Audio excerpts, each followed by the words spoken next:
జగన్మోహన్ రెడ్డి గారి పరిపాలనా కాలంలో ఆయన ముఖ్యమంత్రిగా చేసిన పరిపాలనా కాలంలో చాలా సంస్కరణలే తీసుకొచ్చాడని చెప్పాలి.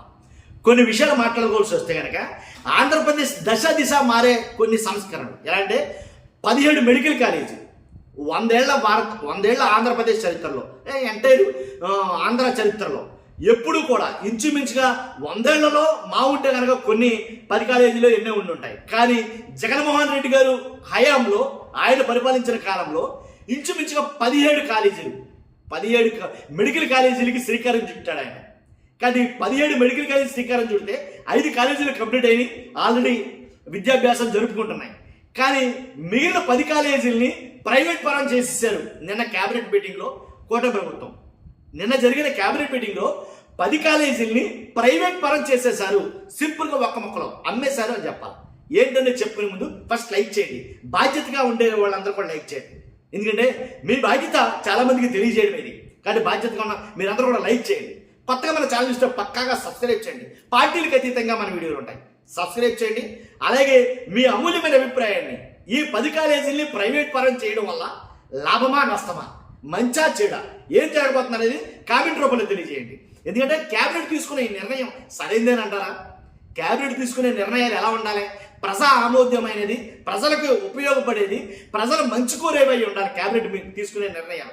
కానీ ఈ నిర్ణయం అయితే కనుక సరైన నిర్ణయం కాదని అంటాను నేను. ఎందుకంటే 10 మెడికల్ కాలేజీలు ప్రైవేట్ పరం చేసేస్తే అసలు మెడికల్ అంటేనే, అసలు వైద్య విద్య అని అంటేనే అది అందరి ద్రాక్ష. చాలా మందికి అందరి ద్రాక్షే.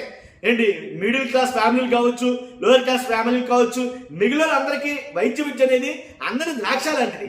అలాంటిది ఇంటికి తీసుకొచ్చేసినట్టు నిజంగా అంటే ఎలాంటివాడైనా మెడిసిన్ పూర్తి చేసేసి అలాంటి అవకాశాన్ని కల్పించాడు జగన్మోహన్ రెడ్డి గారు అని చెప్పాలి.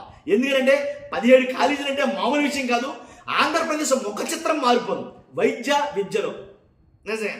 ఎందుకంటే సంవత్సరానికి ఇంచుమించుగా ఫ్రీగా రూపాయి నయా పైసా కట్టవసరం లేకుండా 1500 సీట్లు వచ్చారు. ఫ్రీ సీట్లు ఇవి నేను మాట్లాడేది. కానీ ఒక మెడికల్ కాలేజీలో ఒక మెడిసిన్ విద్యార్థి విద్యను అభ్యసించాలంటే కోట్ల రూపాయలు పెట్టాలి.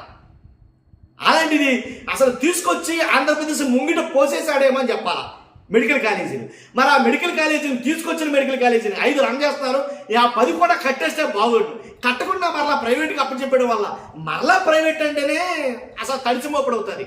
మళ్ళీ ప్రైవేట్గా అప్పచెప్పడం వల్ల మేము కట్టుకోలేము, మేము అమ్మేస్తాం మీరు కొనుక్కోండి అన్నట్టుగా అయ్యింది పరిస్థితి. అసలు క్యాబినెట్ తీసుకున్న నిర్ణయం. కానీ మచిలీపట్నం మెడికల్ కాలేజీ 2023 సెప్టెంబర్లో ప్రారంభమైంది. 150 మందితో 2023 మొదటి బేస్ స్టార్ట్ అయింది. ఏంటి ఎలాంటి కాలేజీలు 5 కాలేజీలు నిజంగా అసలు ఎలా అంటే మనం ఊహించున్నాం. మెడిసిన్ చేయాలంటే కనుక ఏ ఉక్రెయినో రష్యానో ఇతర దేశాలకి వెళ్ళాల్సిన పరిస్థితి. అలాంటిది తెలంగాణలో కూడా తలదన్నేలాగా ఆంధ్రప్రదేశ్లో 17 మెడికల్ కాలేజీలు ఎలా ఉండబోతుందో ఊహించుకోవాలి అసలు. అలాంటిది మొత్తం మళ్ళీ ప్రైవేట్ పరం చేసేసరికి ఇప్పుడు చాలా మంది విద్యార్థి సంఘాలు గోల చేస్తున్నాయి, గగ్గోలు పెడుతున్నాయి. మరలా మేము ప్రైవేట్ చేసేసారేంటని చెప్పి. కానీ అంటే చేతికాడికి నోటికాడికి వచ్చింది మరలా తన్నేసినట్టు అయిపోయింది అది. కాబట్టి మొత్తం అది చూసుకుంటే కనుక ఆదోనిలో ఒక మెడికల్ కాలేజీ, మదనపల్లిలో ఒకటి, మార్కాపురంలో ఒకటి, పులివెందుల్లో ఒకటి, పెనుగొండలో ఒకటి, పాలకొల్లులో ఒకటి, అమలాపురంలో ఒకటి, నర్సీపట్నంలో ఒకటి, బాపట్లలో ఒకటి, పార్వతీపురంలో ఒకటి, మొత్తం 10 మెడికల్ కాలేజీలు అండి. నిజంగా అదిరిపోను అనమాట అసలు నిజంగా ఆంధ్రప్రదేశ్ మొత్తం.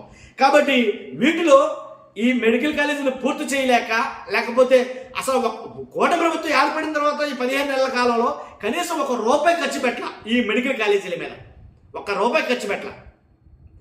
కాబట్టి ఎందుకని మరి అంతటి అలసత్వం వహించారో నాకైతే అర్థం కాలేదు. కానీ నిజంగా అంటే ఒక కంకణం కట్టుకుని కూడా పూర్తి చేస్తుంటే కనుక ఆంధ్రప్రదేశ్ ముఖ చిత్రం మారునేమో. వైద్య విద్య అనేది నేర్చుకోవడానికి వేరే రాష్ట్రాల నుంచి ఆంధ్రప్రదేశ్కి వద్దురేమో అని నాకు అనిపించింది. కానీ ఏం చేస్తామో కొన్ని టయాలు అంతేలేక. కాబట్టి ఇప్పుడు అవైతే కనుక ఆదోని, మార్కాపురం, మదనపల్లె, పులివెందుల ఈ మెడికల్ కాలేజీలను ప్రైవేట్ భాగస్వామ్యం చేసిన తర్వాత తొలి దశలో చేపడతారు. మిగిలిన 6 కాలేజీలు ఏవైతే ఉన్నాయో అవి 2వ దశలో చేపడతారన్నమాట.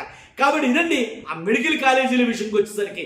కానీ నిన్న అడిగితే కనుక వైద్య విద్యార్థులకి తీవ్ర నష్టమే జరిగింది. మన పిల్లల్ని డాక్టర్లు చేయాలనుకున్న తల్లిదండ్రులు నిజంగా నిరాశే ఇది ఈ విషయంలో మాత్రం. ఏదైనా మాటలేంటండి, 17 కాలేజీలు ఆంధ్రప్రదేశ్లో ఉన్నాయంటే ఎక్కడికి వెళ్ళాల్సిన కారణం మనకేంటి? ఆంధ్రప్రదేశ్లోనే 17 మెడికల్ కాలేజీలు ఉన్నాయి, ఏదో కాలేజీలో సీట్ వస్తుంది మా పిల్లడికి, దర్జాగా చదివించుకోవచ్చు అని అనుకున్న తల్లిదండ్రుల మీద వాళ్ళ ఆశల మీద నీళ్లు చల్లినట్టే. లేవు, ప్రైవేట్ చేస్తారు. ఇప్పుడు నువ్వు ఉక్రెయిన్లో చదువుకుంటేనే ఎంత అవుతుందో ఇక్కడ చదువుకుంటే అంత అవుద్ది, దాని తల్లిదండ్రులుగా ఇతర రాష్ట్రాల్లో ఇంకా తక్కువగా వస్తుందేమో. కాబట్టి ప్రైవేట్ చేస్తే కోట్లు దండుకుంటారండి వీళ్ళు, అదే బాధ. కాబట్టి ప్రైవేట్ కాలేజీలో చదువుతున్న వాళ్ళని చూస్తున్నాంగా, ఎలా అయితే కనుక అప్పుడు విద్య అనేది వ్యాపారం చేస్తారు, వాళ్ళు విద్య మీద వ్యాపారం చేస్తారు ప్రైవేట్ చేస్తే. దాని గురించే చాలా విద్యార్థి సంఘాలు గొడవ పెడుతున్నాయి. నాకు తెలిసి వాళ్ళ కార్యాచరణ కూడా ప్రిపేర్ అవుతున్నట్టున్నారు. కాబట్టి ఇదండి మెడికల్ కాలేజీలు పట్ల క్యాబినెట్ తీసుకున్న నిర్ణయం.